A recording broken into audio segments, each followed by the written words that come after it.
Hello, hello, hello.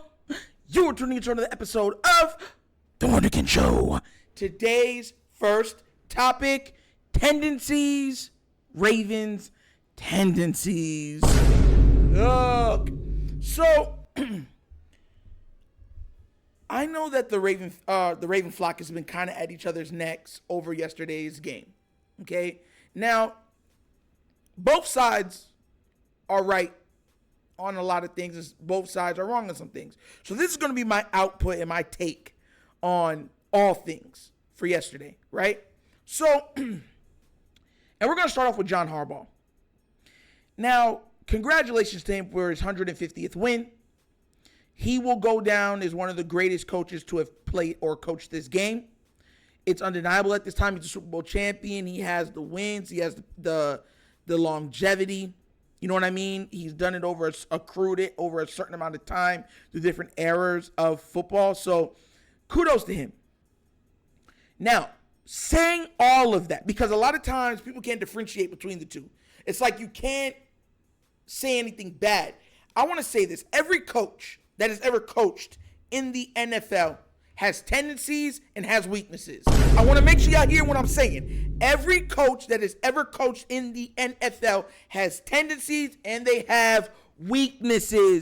John Harbaugh, he's no different. And some of his tendencies and some of his weaknesses has cost us games. Now, does that mean he's a horrible coach? No. What you do get with John Harbaugh is consistency. It's the same thing that you get with even Tomlin. Listen, Tomlin has never had a losing season, but he definitively has weaknesses. And the fan base has called him out on them multiple times. Bill Belichick has won how many titles? They're calling him a fraud. They're saying he's a Brady merchant. He has weaknesses. And these guys have egos. They like things to be done their way. They don't want to be questioned. They're the leader or the head of the snake. They're the leader of the team. But here's the thing with John Harbaugh. The weaknesses and tendencies that he exudes. One, tendencies. Always trying to go conservative. I was going through Twitter and I remember I was reading how Skeptical said that's what made 2019 so special. Is because he went against his mindset, the way that he does things. He went against it. He allowed the team to actually just go out there and score, go out there and have fun, go out there and put points on the board. Y'all remember 2019? Now look, yes, it ended in absolute tragedy, just like the Heisenberg. You know what I mean? But still exciting. It made it not only palatable for us to watch, but it let the team find a rhythm, a coherent rhythm that they could always lean on, regardless of the position they were in the game. If they started off down, they would just pick back up that rhythm because they knew what that rhythm was. This offense is missing rhythm, and it's been like that all the years under John Harbaugh. And no matter what coach we've had, Marty Morningwig, Greg Roman, you know what I'm saying? Any of these guys, it's always been the same thing. The only coach that I've seen, the only offensive and now even Todd Monken, the only guy that I've seen that differentiated between that was who? Gary Kubiak. And that's not only because of his pedigree, but that's because he's an older guy and he did things a certain way. And I think that even him and Harbaugh was probably having problems with the way that they did things. But even Kubiak was a very conservative coach by most metrics. You know what I mean? Now, here goes the weaknesses. A lot of people are saying that we needed to play that because of the injuries. Hold on 1 second. Don't we have injuries on the defense too? Didn't we just pick up 2 more injuries on the defense also? Okay, I just want to make sure. So why would you trot them out there to play 75% of the game, knowing that we pretty much have like razor thin on outside linebacker? on corners. Heck, a safety's trying to go through a pec injury right now. He's trying to tough through it just to be out there on the field. Explain it to me slowly. These are the things that I'm talking about with Harbaugh. You guys got to remember, there's 3 phases of football. There's offense, there's defense, and there's special teams. They all are crucial parts of this game. To me, special teams make up 20% of the game. Offense and defense, I would say offense makes up 50, and then defense makes up 30 in today's NFL. So his weaknesses, right? Being overtly conservative, being very old school, being very timid, has bit this team in the butt because they have trouble catching rhythm. The offense, it's not easy just being able to switch on and switch off. You understand where I'm coming from? That's why you ever heard when corners press guys, it's to mess up the rhythm of the offense. It's like music. It's like some music you hear. But if you add certain things to it, it's like,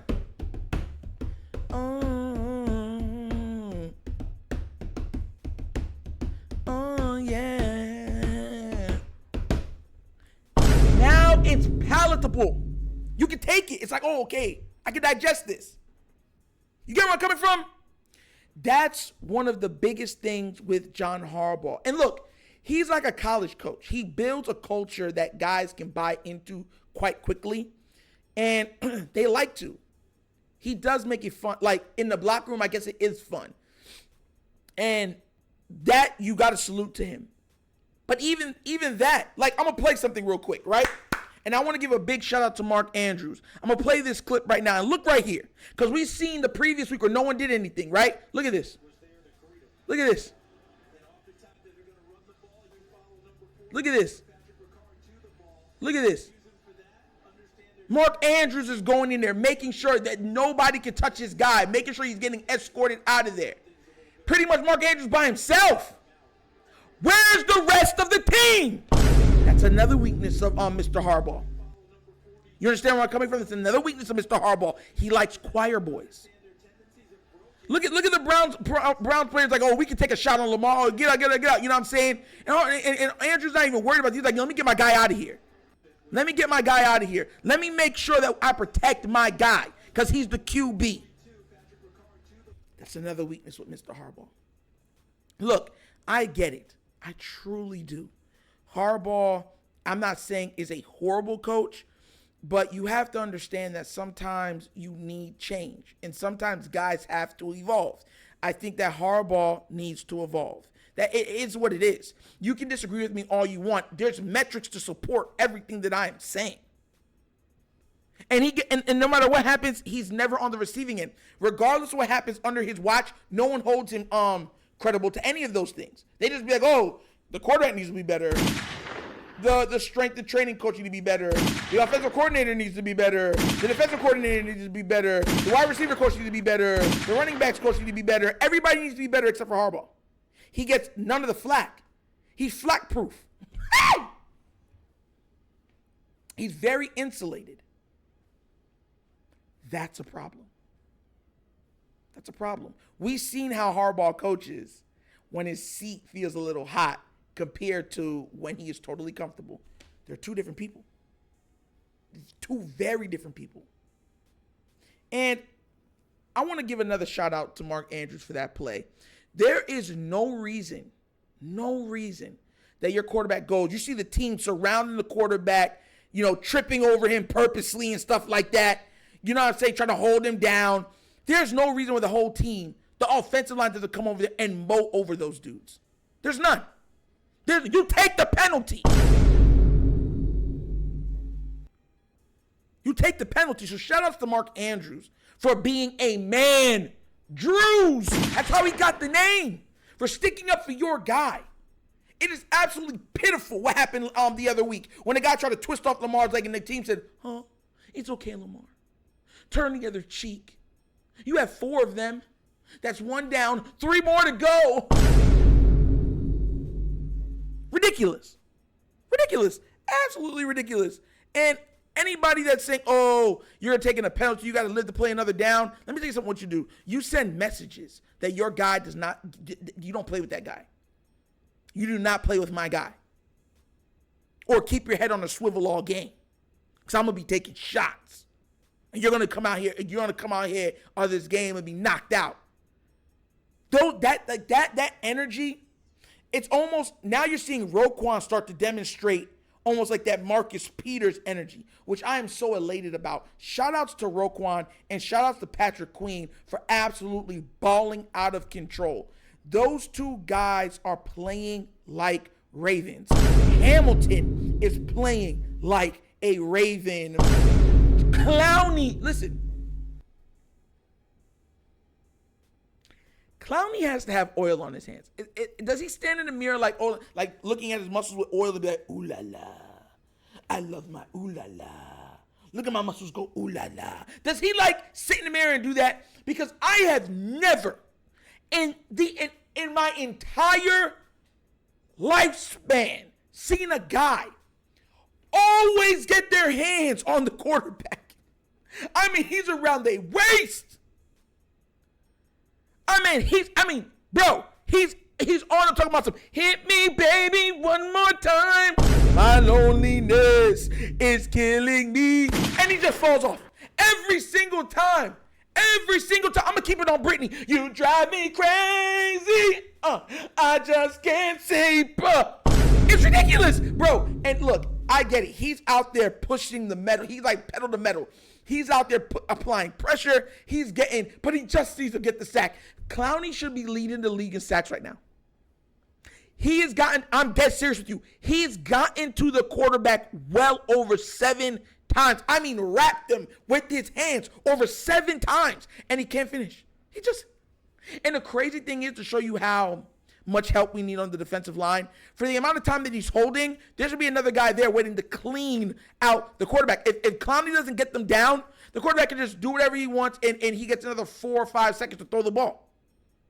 Because no one else is even close. So shouts to Clowney too, but I had to make that joke, bro, because I'm like, Clowney, man, come on, man, just finish the tackle.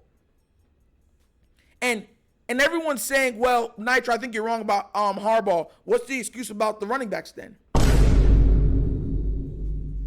Always wanted to take the ball out of Gus Edwards' hands. What's the excuse? Listen, we have a good coach.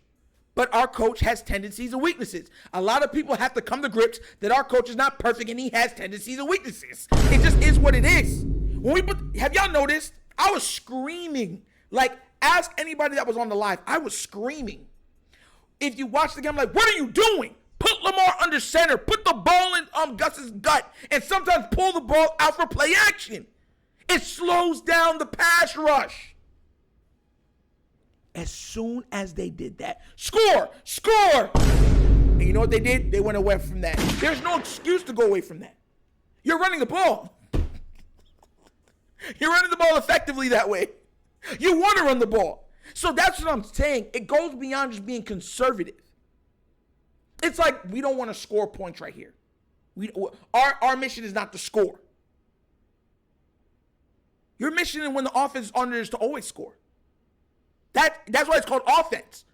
It's to put points on the board. If you do it slowly, if you do it quickly, if you do it on one shot, if you take the whole 15-play drive to do it, that's your job. This notion where it's like, no, we don't want points. We don't even want a field goal. Name me where scoring too much points has worked against the team.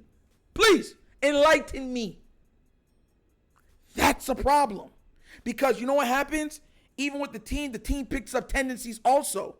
And it's hard to flip on that switch when tougher competition comes in. That's just fact. It's not hating. It's not hating. And shout outs to Lamar Jackson once again. That man has been on a mission. The passes that he is making, he has made some of the best throws. Out of the top 5 throws I've seen this year, he got like 2 of them. That one where he ran left and threw across his body and whipped it the other way, and then it hit Zay and completed the throw, and Zay kept going. I was like, ooh. And the best throw of the day to me, outside of that one, was the one that was missed to Aguilar.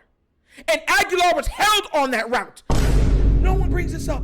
They hooked him around his waist, slowed him down. Aguilar would have caught that ball and had 2 feet, but they slowed him down on his route. Everyone's like, Nitro, are you sure? I have good eyes. I have very good eyes. Go watch that play, and they hooked that man. And the referees are looking at it like, I don't see nothing. Like usual when it comes to the Ravens. So Lamar's been dying. And shouts to Mark Andrews once again for being that guy. And look at even Patrick Ricard. Patrick Ricard is mowing over dudes. Morgan Moses is down. Hopefully Falele gets some run time in and really gets some hard practicing in because he looks slow, cumbersome. You know what I mean? But outside of that, we got the W. We did what we were supposed to do. We blew them out. But next is the Steelers. And we all know what the Steelers and Ravens. The Steelers can look like hot garbage versus everybody else. And when it comes to the Ravens, they come to play. So hopefully the Ravens are ready and Roquan make sure that the defense sends a message. Because the Pittsburgh Steelers are known for taking shots on Lamar when he has played them. He hasn't been much, but every time they play, they try. Remember when they tried to do the RG3, even with the handoffs, they're still hitting him right, way after the handoffs, and the referees are looking at him like, that's the Steelers. So I want to make sure that our defense sends a message to them that none of that's going to be tolerated. You know what I'm saying? But good job. Great win. On to the next one. The team, we got a lot of improvement to do, but it's still a W, and I'm happy. And they should be elated. They put the work in. They put the time in. They had blood, sweat, and tears. So I love those guys. But there's still room for improvement, and that goes for the coach also. And that's the episode of The Wunderkind Show! Thank you for watching. You know how we get down. We have fun and we laugh, but everything we talk about rooted in what? Facts and truth. Please do remember, like, subscribe, hit that notification bell, leave a comment. You know I love the comments. And if you have not done so already, check out the Wunderkind Show's Patreon. Yes, if you want access to the Wunderkind Discord, that's how you do it also. It gives you access to the Discord, access to fantasy football for next season, whatever else it is. And there's going to be sweepstakes for merch. The merch should have already been out, guys. They've been giving me a big hard time about the merch. So please, be patient with me. I'm trying here. And there's even been some guys, even patrons that have said, hey, I'll put it out for you. But there's a certain way that I'm trying to put it out. And I want it done a certain way. And it's for the benefit of you guys. So that's all it is. So I'm working on it. And it's almost done. I will get it done. And if you want to donate to the channel just to help with equipment and stuff like that, I showed that the donations bought us a brand new external hard drive so that I could save all the content on there. How you do it? Bottom of the screen, QR code. QR code's to a Cash App. Cash App located in the description of every video that we do. And the name of it is $, The Wunderkind Show. Super easy. But once again, this is The Wunderkind Show. This show is Nitro signing off. And as always, you know my slogan. Peace. And I am out of here. Yerp.